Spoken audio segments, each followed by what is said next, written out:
Assalamualaikum warahmatullahi wabarakatuh. Alhamdulillahirabbil alamin wassalatu wassalamu ala asyrafil anbiya'i wal mursalin wa ala alihi wa sahbihi ajmain amma ba'd. Pertama-tama, marilah kita panjatkan puja dan puji syukur atas kehadirat Allah Subhanahu wa taala, atas berkat dan karunia-Nya sehingga kita masih diberi kesehatan.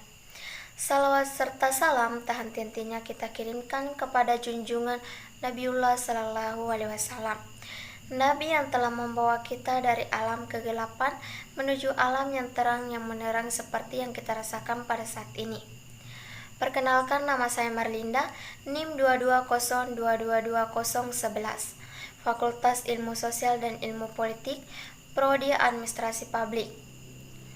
Nah, pasti teman-teman pernah berbisik di benak kalian, apa sih itu politik?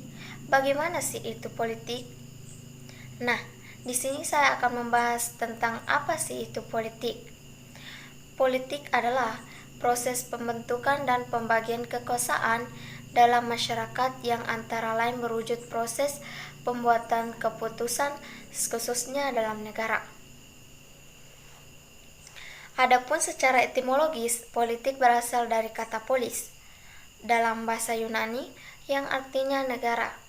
Kemudian diturunkan kata lain seperti polities atau warga negara, politikos atau kewarganegaraan atau civis, dan political tense kemahiran politik, dan political episteme atau ilmu politik. Adapun ilmu politik adalah cabang ilmu sosial yang membahas teori praktik politik serta deskripsi dan analisis sistem politik dan perilaku politik. Ilmu ini berorientasi akademis, teori dan riset. Ilmu politik adalah ilmu yang mempelajari politik atau politis atau kepolitikan. Politik adalah usaha menggapai kehidupan yang baik. Indonesia kita teringat pepatah gemari depar duniawi. Orang Yunani kuno terutama Plato dan Aristoteles menamakannya sebagai Eonia dan good the life. Mengapa politik alam arti ini begitu penting? Karena sejak dahulu kala masyarakat mengatur kehidupan kolektif dengan berbagai mengikat masyarakat, sering menghadapi terbatasnya sumber alam. Bagaimana cara mencapai tujuan yang mulia itu? Usaha itu dapat dicapai dengan berbagai cara yang kadang-kadang bertentangan satu dengan yang lainnya.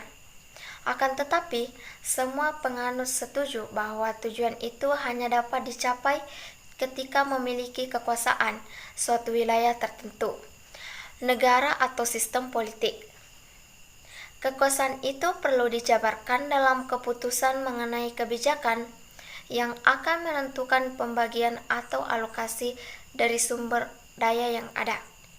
Jika dianggap bahwa ilmu politik dianggap mempelajari politik, maka perlu kiranya dibahas dahulu istilah politik itu. Pemikiran mengenai politik atau politis dunia barat banyak dipengaruhi oleh filsuf Yunani kuno abad ke-5. Filsuf seperti Plato dan Aristoteles menganggap politik sebagai suatu usaha untuk mencapai suatu masyarakat politik yang terbaik. Dalam politik semacam itu, manusia akan hidup bahagia karena memiliki peluang untuk mengembangkan bakat dan bergaul kemasyarakatan yang akrab, dan hidup dalam suasana moralitas yang tinggi. Pandangan normatif ini berlangsung secara abad ke-19. Namun demikian, pengertian politik sebagai usaha untuk mencapai suatu masyarakat yang lebih baik daripada yang dihadapinya atau yang disebut Peter Mayer. Politik dalam bentuk yang paling baik adalah usaha mencapai suatu tatanan sosial yang baik atau dikendalikan politis, etis, the best, it noble, greatest for a good order and justice. Pada umumnya dapat dikatakan bahwa politik adalah usaha untuk menentukan peraturan-peraturan yang dapat diterima oleh sebagai besar warga untuk membawa masyarakat ke arah kehidupan yang bersama dan yang harmonis. Usaha menggapai decentralized ini menyangkut bermacam-macam kegiatan yang antara lain menyangkut proses penentuan tujuan dari sistem serta cara-cara menjalankan tujuan itu. Masyarakat mengambil keputusan mengenai apakah yang mengenai tujuan sistem politik, dan hal ini menyangkut antara hal itu beberapa alternatif serta urutan prioritas dari tujuan-tujuan yang telah ditentukan itu. Itulah yang dapat saya sampaikan. Lebih dan kurangnya mohon dimaafkan. Saya akhiri dengan ucapan billahi fisabilil haq fastabiqul khairat. Assalamualaikum warahmatullahi wabarakatuh.